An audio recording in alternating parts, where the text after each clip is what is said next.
2022 December నెలలో రిషబ్ పంత్ భయంకరమైన car ప్రమాదానికి గురైన విషయం అందరికీ తెలిసిందే. ప్రమాదం నుంచి బయటపడడానికి దృఢ సంకల్పంతో పంత్ కఠోర శ్రమ చేశాడు.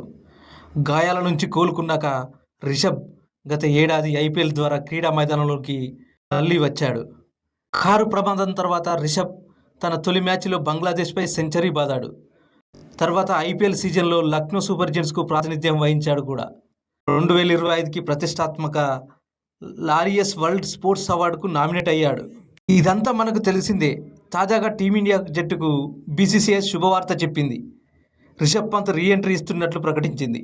Team India cricketer wicket keeper Rishabh Pant జట్టులోకి వచ్చేస్తున్నాడు. పంత్ ఈ ఏడాది జూలైలో మాంచెస్టర్ వేదికగా ఇంగ్లాండ్తో జరిగిన 4వ టెస్టులో బ్యాటింగ్ చేస్తూ గాయపడ్డాడు. ఇంగ్లాండ్ బౌలర్ వోక్స్ బౌలింగ్లో రివర్స్ షాట్ ఆడబోయి ఎడమ కాలుకి పెద్ద వేలుకి తీవ్ర గాయమైంది. దీంతో టీమిండియాకు దూరమయ్యాడు. దాంతో Asia cup, West Indies home test series కూడా ఆడలేకపోయాడు. అయితే ఇప్పుడు పూర్తిగా కోలుకొని మళ్ళీ ఆటలోకి దిగుతున్నాడు. ఈ క్రేజీ బ్యాటర్ ఏకంగా కెప్టెన్గా బరిలోకి దిగనున్నట్లు బీసీసీఐ ప్రకటించింది. గాయం కారణంగా పంత్ ఆస్ట్రేలియాతో వన్డే సిరీస్, టీ20 సిరీస్కు కూడా దూరం అయిపోయాడు. పూర్తిగా కోలుకున్న పంత్ సౌత్ ఆఫ్రికాతో జరిగే టెస్ట్ సిరీస్తో కంబ్యాక్ ఇవ్వనున్నట్లు తెలుస్తోంది. సౌత్ ఆఫ్రికా ఏ టీంతో జరిగే సిరీస్ నవంబర్ 14న కోల్కతాలో ప్రారంభం కానుంది.